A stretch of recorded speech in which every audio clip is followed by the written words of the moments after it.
अखंड ज्योति अक्टूबर 2021। भारतीय राजनीति के प्रकाश स्तंभ लाल बहादुर शास्त्री। लाल बहादुर शास्त्री भारतीय राजनीति के प्रकाश स्तंभ हैं। उन्होंने अपने समय में जिस साहस, धैर्य, सादगी और शुचिता का पालन किया वह अनुकरणीय है। उनका जन्म 2 अक्टूबर 1904 को मुगलसराय में मुंशी शारदा प्रसाद श्रीवास्तव के यहाँ हुआ था। उनके पिता प्राथमिक विद्यालय में शिक्षक थे, अतः सब उन्हें मुंशी जी ही कहा करते थे। बाद में उन्होंने राजस्व विभाग में लिपिक की नौकरी कर ली थी। उनकी मां का नाम राम दुलारी था। परिवार में सबसे छोटा होने के कारण बालक बहादुर को परिवार वाले प्यार से नन्हे कहकर ही बुलाया करते थे। जब नन्हे 18 महीने के हुए तब दुर्भाग्य से उनके पिता का निधन हो गया। उनकी मां राम दुलारी अपने पिता हजारी लाल के घर मिर्जापुर चली गईं। दुर्भाग्यवश कुछ समय बाद उनके नाना भी नहीं रहे। बिना पिता के बालक नन्हे की परवरिश करने में उन्होंने उनकी मां का बहुत सहयोग किया था। ननिहाल में रहते हुए उन्होंने प्राथमिक शिक्षा ग्रहण की। उसके बाद उनकी शिक्षा हरिश्चंद्र हाई स्कूल और काशी विद्यापीठ में हुई।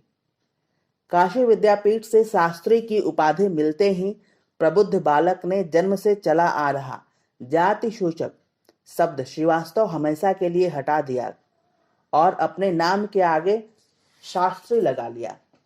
इसके पश्चात शास्त्री लाल बहादुर के नाम का पर्याय ही बन गया। भारत में ब्रिटिश सरकार के खिलाफ महात्मा गांधी द्वारा चलाए गए असहयोग आंदोलन के एक कार्यकर्ता लाल बहादुर थोड़े समय के लिए सन 1929 में जेल गए। जेल से रिहा होने पर उन्होंने एक राष्ट्रवादी विश्वविद्यालय काशी विद्यापीठ, वर्तमान महात्मा गांधी काशी विद्यापीठ में अध्ययन किया और स्नातकोत्तर शास्त्री शास्त्रों का विद्वान की उपाधि प्राप्त की। स्नातकोत्तर के बाद वे गांधी जी के अनुयायी के रूप में फिर राजनीति में लौटे। कई बार वे जेल गए और संयुक्त प्रांत, जो अब उत्तर प्रदेश में है, कांग्रेस पार्टी में प्रभावशाली पद ग्रहण किया। सन 1937 और सन 1946 में शास्त्री जी प्रांत की विधायिका में निर्वाचित हुए। सन 1928 में उनका विवाह गणेश प्रसाद की पुत्री ललिता से हुआ, जिनसे उनकी 6 संतानें हुईं।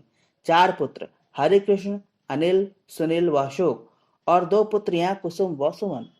उनके 4 पुत्रों में से अनिल शास्त्री और सुनील शास्त्री अभी भी हैं व शेष 2 दिवंगत हो चुके हैं। सन 1929 में इलाहाबाद आने के बाद उन्होंने श्री टंडन जी के साथ भारत सेवक संघ की इलाहाबाद इकाई के सचिव के रूप में काम किया।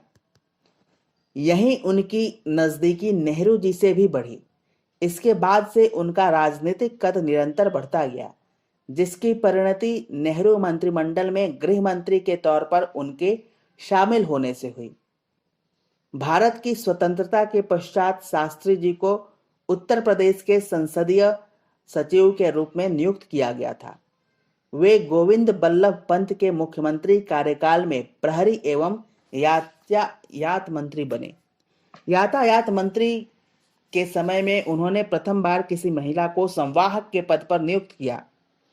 प्रहरी विभाग के मंत्री होने के बाद उन्होंने भीड़ को नियंत्रण में रखने के लिए लाठी की जगह पानी की बौछार का प्रयोग प्रारंभ कराया।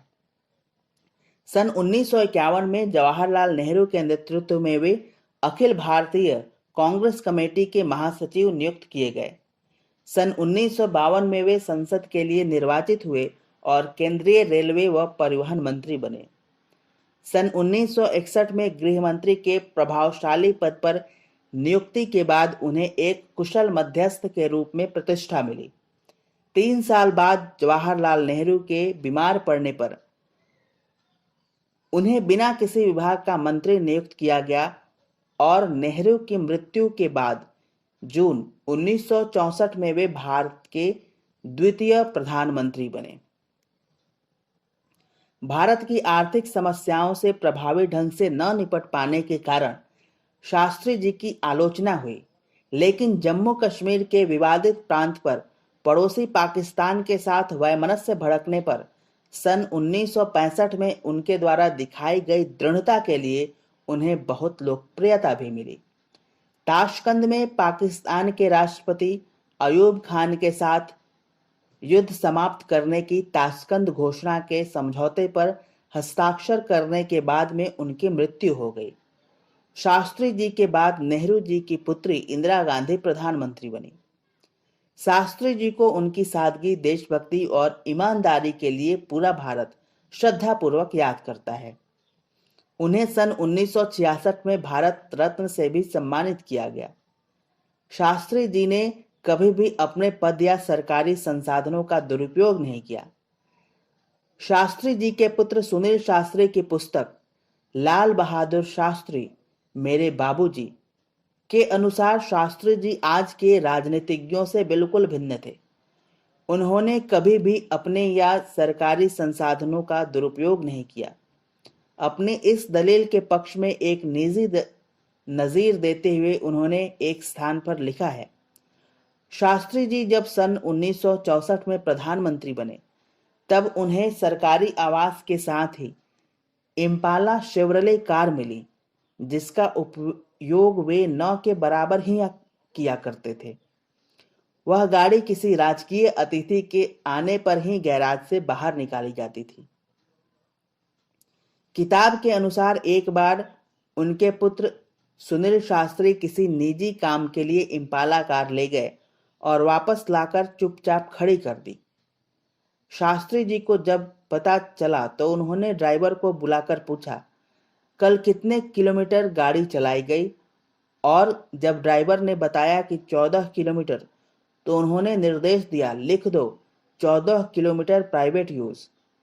शास्त्री जी यही नहीं रुके, बल्कि उन्होंने अपने पत्नी को बुलाकर निर्देश दिया कि उनके निजी सचिव से कहकर वे 7 पैसे प्रति किलोमीटर की दर से सरकारी कोष में पैसे जमा करवा दें।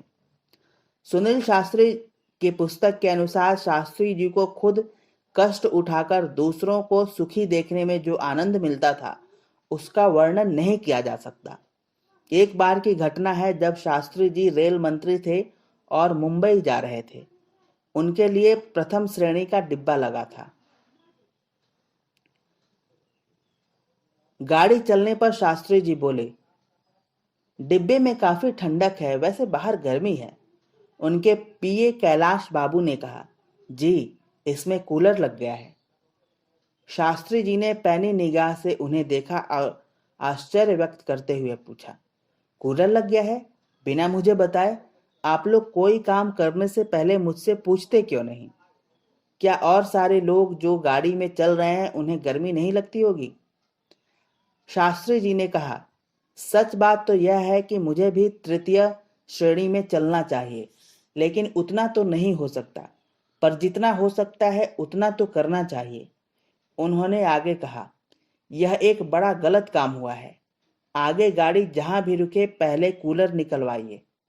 मथुरा स्टेशन पर गाड़ी रुकी और कूलर निकलवाने के बाद ही गाड़ी आगे बढ़ी। बहुत दिनों तक फर्स्ट क्लास में उस डिब्बे में कूलर के स्थान पर लकड़ी लगी रही। इस पुस्तक में एक घटना का वर्णन करते हुए बताया गया है कि एक बार शास्त्री जी की अलमारी साफ की गई और उसमें से अनेक फटे पुराने कुर्ते निकाल दिए गए, लेकिन शास्त्री जी ने कुर्ते वापस मांगकर कहा, अब नवंबर आएगा, जाड़े के दिन होंगे, तब ये सब काम आएंगे, इनके ऊपर से कोट पहन लूंगा ना।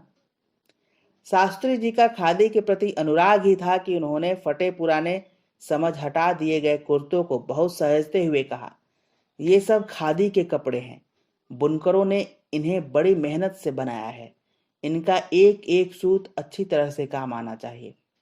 शास्त्री जी की सादगी और किफायत की यह स्थिति थी कि एक बार उन्होंने अपना फटा हुआ कुर्ता अपनी पत्नी को देते हुए कहा, इसके रुमाल बना दो। इस सादगी और किफायत की कल्पना तो आज के दौर के किसी भी राजनीतिज्ञ से नहीं की जा सकती है।